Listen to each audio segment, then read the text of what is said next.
Hi, welcome to a home edition of Wake Up America. My name is Roy D, and I've done several videos on the internet about American freedom and liberty. What I'd like to discuss today is not the normal stuff I usually talk about, like the Indefinite Detention Act, the Expatriation Act, drones, things like that. What I want to talk about is something near and dear to North Carolina and to the nation. Recently, Amendment 1 was passed in North Carolina, and what that means to us. Okay. Regardless of what you believe on the religious issues concerning Amendment 1, the thing is that you take away someone else's freedom, that invites government to take freedom away from you. Plain and simple. What do I mean by that? Well, for example, you take away a couple's right to marry. By doing so, now that group will probably try and find a way to take a liberty or freedom away from you. And I think the Christians out there don't have to think too far to see legislation here recently that was aimed at their beliefs. So, whenever we attempt to impose our will on someone else, whenever we impose our beliefs onto somebody else, we make a very hazardous step towards tyranny. We enable the government to become bigger, and we enable them to get into our lives. But one of the main things I want to talk about and talk to are the gay people in America right now. Just to be very plain, I am against Amendment 1, wholeheartedly. I have many friends that I consider very, very close that are gay. And I see this as a civil rights issue. Not much like the interracial laws that they tried to impose upon us, which is why we have marriage licenses today. But I'll get into the whole marriage license at the end of this. I want to make a couple of points to those out there who believe that Barack Obama, for whatever reason, is on their side. I'm here to tell you that he is not. Wholeheartedly, he is not. He is a politician.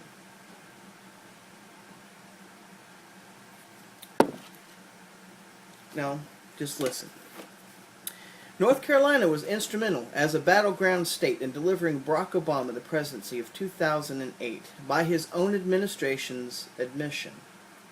Many of Obama's voting bases become disenfranchised with him due to his failure to deliver on his campaign promises despite a Democratic majority in the Senate.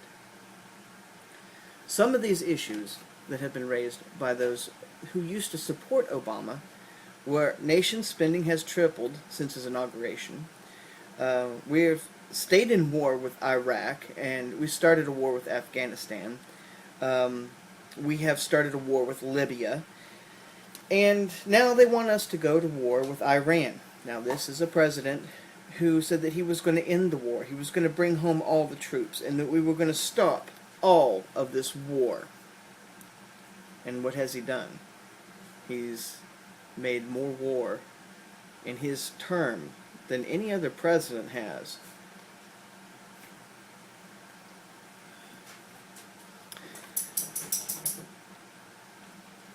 He also said that he would repeal the Patriot Act.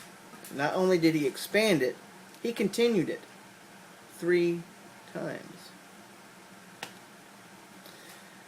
There has been no real advancement on gay rights or civil issues.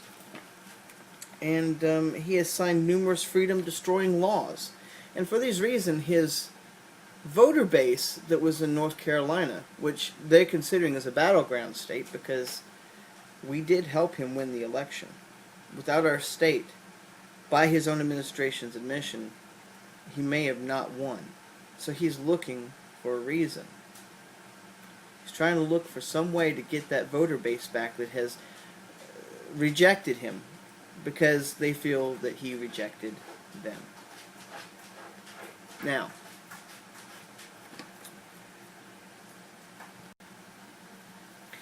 Now, of those supporters of Obama in the 2008 election, many of these liberals and Democrats and undecideds are going to Ron Paul. And they're doing so because they see his platform as being legitimate. Where was the change that Obama had promised? All he can say now is his slogan of forward, which means he doesn't want to look at the past. Also keep in mind that the National Democratic Convention is to be held in Charlotte, North Carolina this year, during a presidential election year.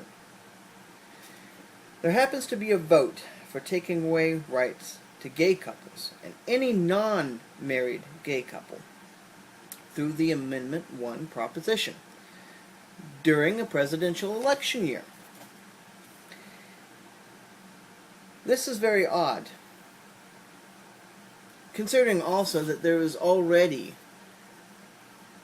laws that were placed already that said that two gay couples could not marry.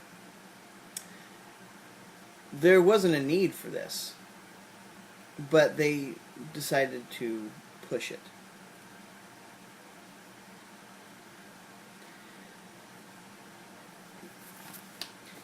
Find that very ironic and coincidental. Also, in counties where there was expected to be a majority voting against this proposition, ballots did not include a place to vote on it, and there was no explanation for this. I had read a couple news articles on the day of, and there were people that were saying in these counties that there was no place to vote against it, or for it, for that matter, because they expected there to be a large number of people voting against it in those counties. Now, I'm not surprised by this. Voter fraud on the part of the government is nothing new. I think they do it quite a bit. They do it through different means. Sometimes it's putting false numbers into voting machines. And sometimes it is rigging it so that people won't have a chance to vote on it. And I think that's what happened. They stacked the numbers. So, the amendment passes with a 3-to-1 ratio voting for it. Segregation against gay marriage was allowed to be written into the state constitution, and marriage rights are taken away from people that cohabit together and are not married. So yes, this affected not just gay couples, but anybody else that has a civil union. If you're not married, the government's not going to give you any bonuses for that. To be honest, and I'll get into this at the end of this, the government should stay the heck out of marriage to begin with. And it doesn't matter if two people cohabit together or not. The government should not make rules according to who's married to whom. It has not that authority by the Constitution. Now, the very next day after this amendment passes, President Obama announces that he believes that gay couples should be able to marry. He did not state that he would do anything about it. In the presidential election year, he decides that he's going, after this amendment, the day after, the very day after, says, I support people that want to get married, that are gay. I think that they should get married. That's a nice sentiment, but it's backed by absolutely nothing. You know what Barack Obama said in that same interview? I think this should be a state's issue. It's very funny from a man on the subject of medical marijuana sent FBI agents and other federal agents into states where they had passed a law that allowed for medical marijuana use and production to shut them down. In those cases, he didn't seem to think that it was a state issue, did he? This man is inconsistent, and he is not to be trusted by anybody. So, President Obama is a demagogue. Now, what's a demagogue? It's somebody that will say whatever they can to get elected. An example of this would be Senator Kerry or Mitt Romney. Except Mitt Romney is piss poor at doing it. Obama is very good at doing it because he gets people to believe him. He's charismatic. Mitt Romney is a dumbass. That's all I have to say. But Obama is good at being charismatic. So he's good at being able to get people to believe his bullshit.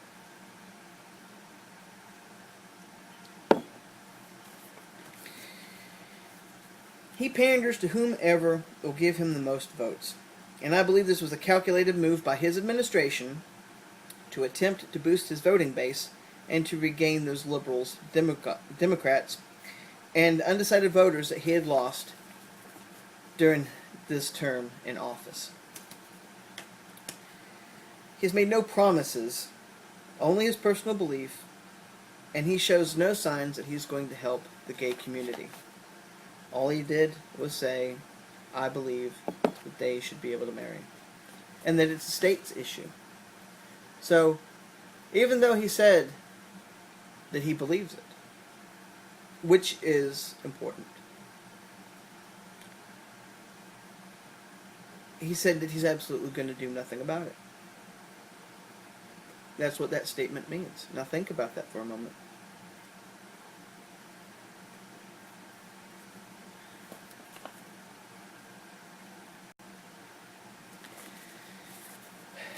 This man wants to get elected. Now let me connect the dots again. North Carolina was instrumental in getting him elected. There happens to be a majority of people right now that are dissatisfied with him and his administration. And a lot of those from North Carolina. And he wants to secure the North Carolina vote in this next election.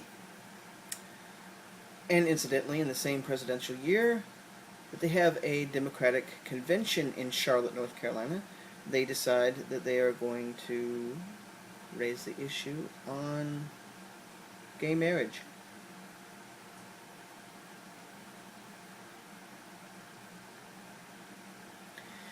And also in that same year, the bill is passed under unscrupulous means.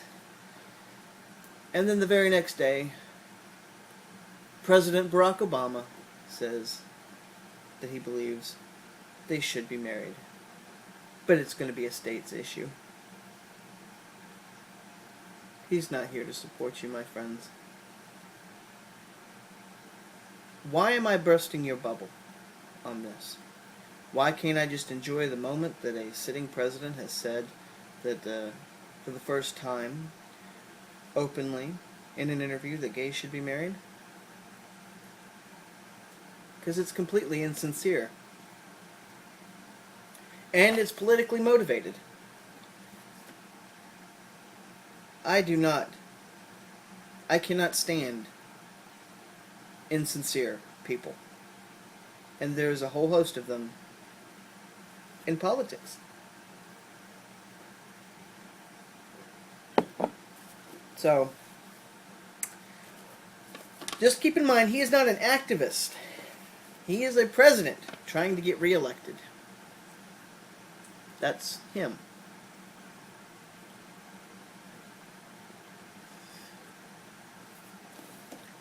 He's trying to get reelected, my friends.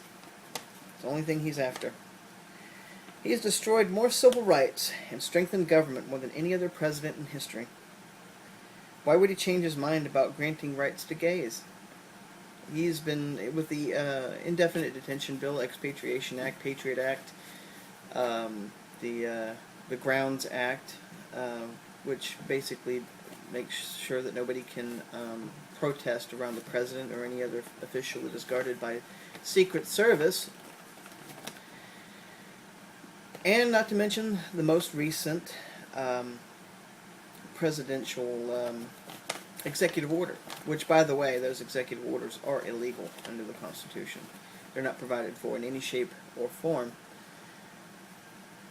The two that he's done most recently, one of them states that during an emergency or any time of crisis, the government can come in and take whatever resources they want. In fact, they can use your skills and resources to their advantage, and you have to help them. Think I'm kidding? Look all this stuff up. Read it. I encourage everybody to. I'm a pretty level-headed person. I research all this stuff before I come to the internet or talk to any about it, because I want to make sure that I know what the hell I'm talking about. And I've read these things, and they can't be read any other way. The most recent executive order was issued actually this month, where he basically put us under UN law. It has to do with environmental things, but there is no reason why we should have to pander to, or have to kiss ass to, or in any way take flack from a foreign government. And the UN is not over us. They're a foreign government. They cannot dictate laws to us.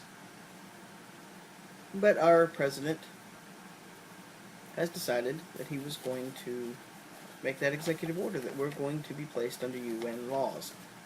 And this will probably not be the last one either.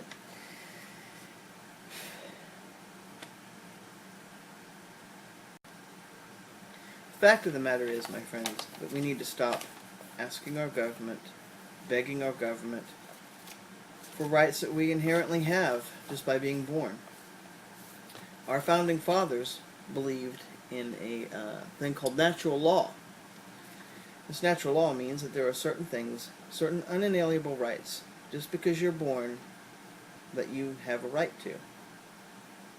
It's not based on any kind of law that's written by mankind, but is what's granted to us just by being created in the first place. And the founders believed what Locke had to say about this. And they included this in the Constitution. So,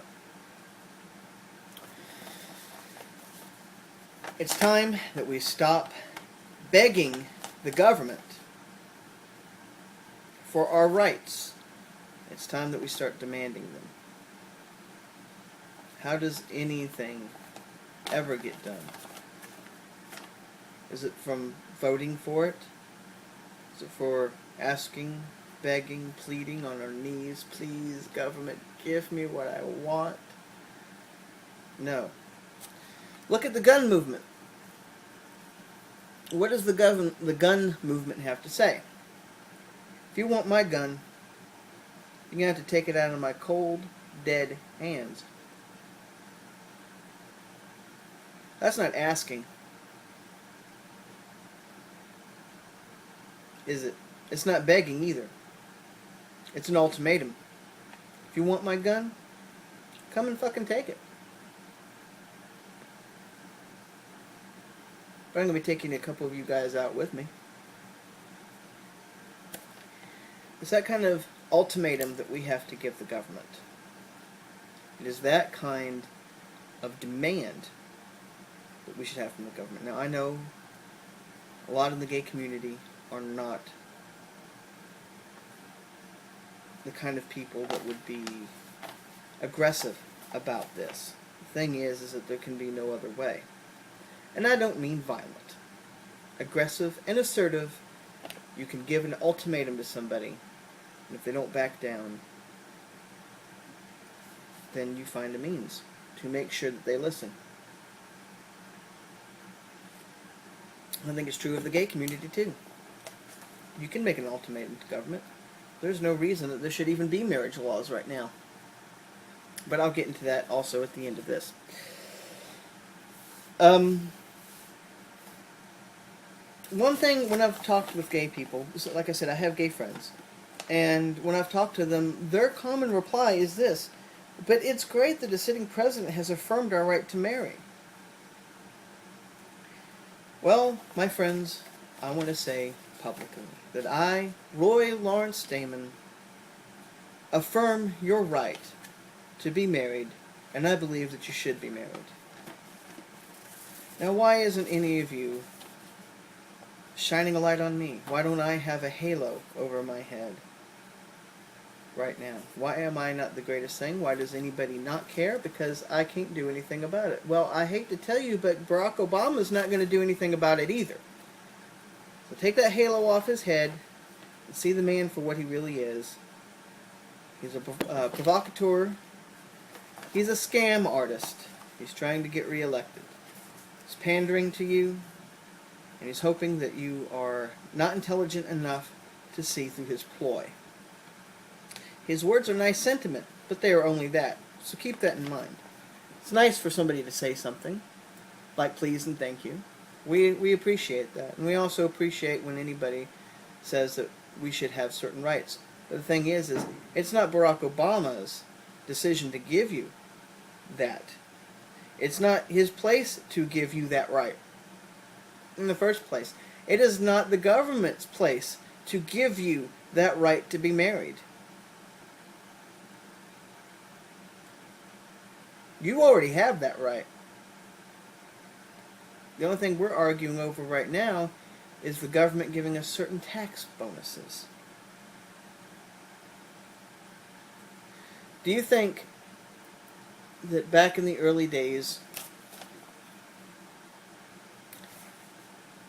I'm talking 1,000 years ago, when marriage was set between two people, usually by their own families, or by two people that saw it beneficial for them, either through land, cattle, or whatever, to get married. That was in their best interest. Do you think that they drew up a contract? Yes, they did. Why do you need the government to do it? The only thing the government's going to do is give you certain tax benefits. My friends, you can already marry.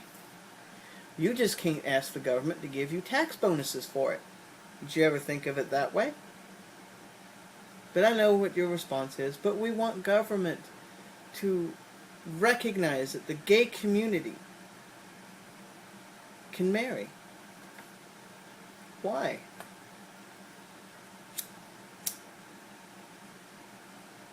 You can already marry. It won't be recognized by the government. You won't get bonuses for it, but you'll be married. What's more important? The union between two people under their deity of choice? Or what the government has to say? Or have we made the government so much of a deity, so much of a god, that we place it on our altar and that we care more about it than we do our own religious beliefs? Did you know that the whole reason why we have marriage licenses right now is because back into the early 1940s, 1930s, I think, somewhere in there, they didn't want there to be interracial marriages. So, the government found a way to do that, and that was through the marriage license.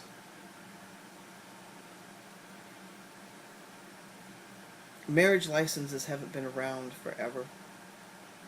And what is a license? The government giving us permission to marry? That's like them giving us permission to have sex, or to kiss each other, or to be with each other. I say fuck that. Okay? It's not the government's place to give us any kind of rights. We already have inherent rights. You have inherent rights. In fact, quite recently, and I applaud these women, in North Carolina there was a group of women that wanted to get married. I don't know if there was any male gay couples there, but I know that there were some women. I'm not sure if it was High Point, but it was in a major city in North Carolina, and they went all to get married. as a form of protest. They went to the courthouse and they applied for marriage licenses, and they got arrested for it. Well, they didn't say that. It was because they refused to move. They told them to leave, and that they were trespassing, so that they were forced to leave. They refused to, and they got arrested. I applaud those women. That took gumption. That took the same kind of love of liberty that I'm talking to you right now. Government has no right to take away your rights.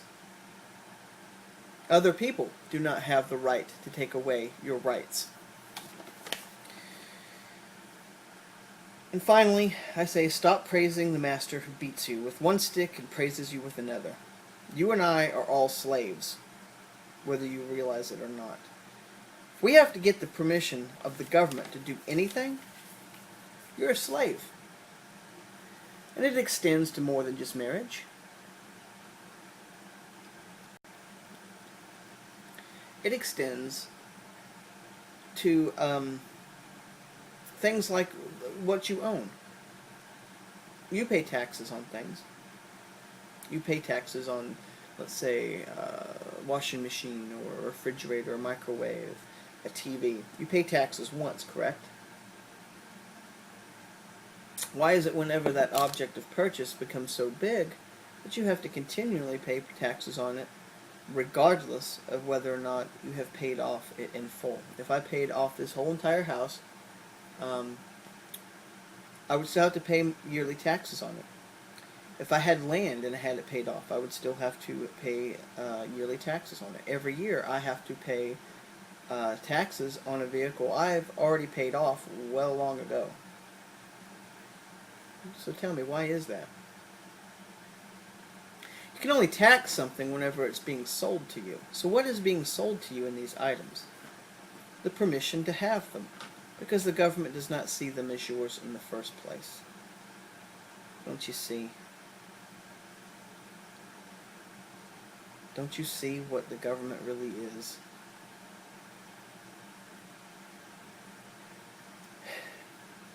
The reason I wanted to bring all these issues up is because it's my hope that you will honestly think about them, for one. I also hope that you can see the level of insincerity and of manipulation that this government does to the American people to get what they want. It's an illusion that we have power over them. In the fact of votes, it's an illusion.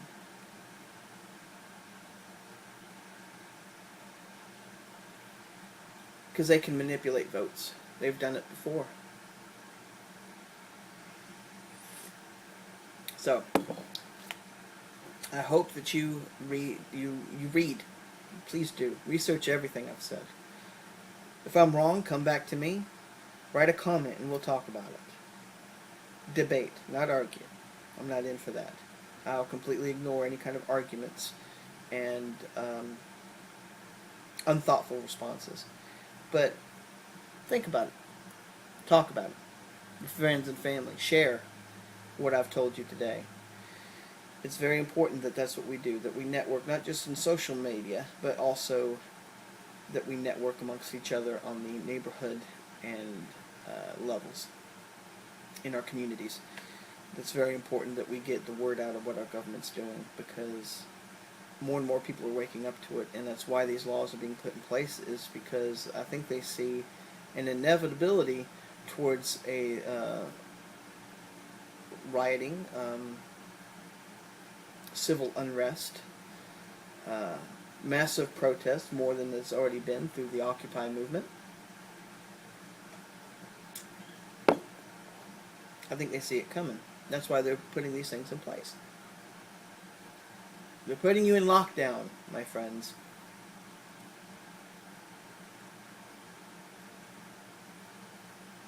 But we outnumber them. And the sooner that we realize that that's what we are, and that we can do that, that is whenever a true renaissance and revolution will occur.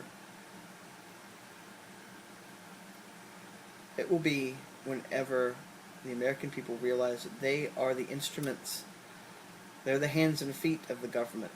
If they stop doing whatever it is that they're doing on their jobs, they question. They're willing to protest alongside of their American brothers and sisters by saying that they will not follow unlawful orders, that they will be just, that they will stand up for freedom and liberty. If they will do that, the government will stop. They'll have no choice but to. And I'm not talking about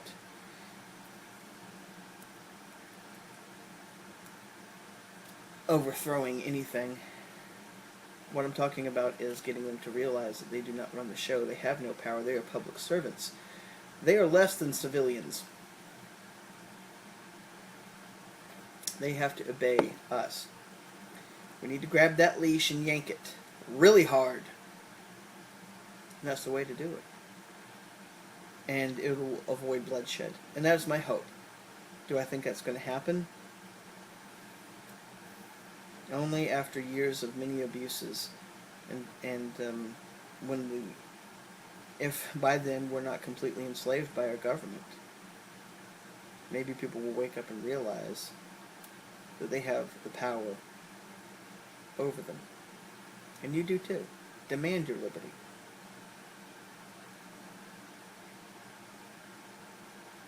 But don't be played by the government. Don't fall for their political posturing, their pandering to one crowd or to the other. Because think about it. The only way that Barack Obama would have been able to pull any of this off is only with the help of the Republican Party.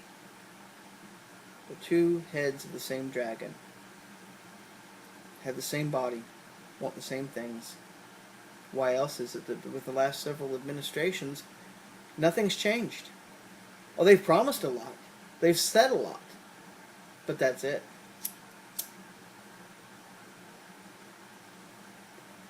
President Bush, the same as Barack Obama, which is the same as Mitt Romney. They have not, even in their own speeches, have not indicated that they're really going to change anything. That they're going to continue with the same policies, and the reason for that is because it's the same people. They're working together to overtake the government, to nullify the Constitution and make you slaves, to make all of us slaves in this country. So I'll leave you with that thought. Think about it. Don't be fooled by them. Be strong, prepare, and have a good day.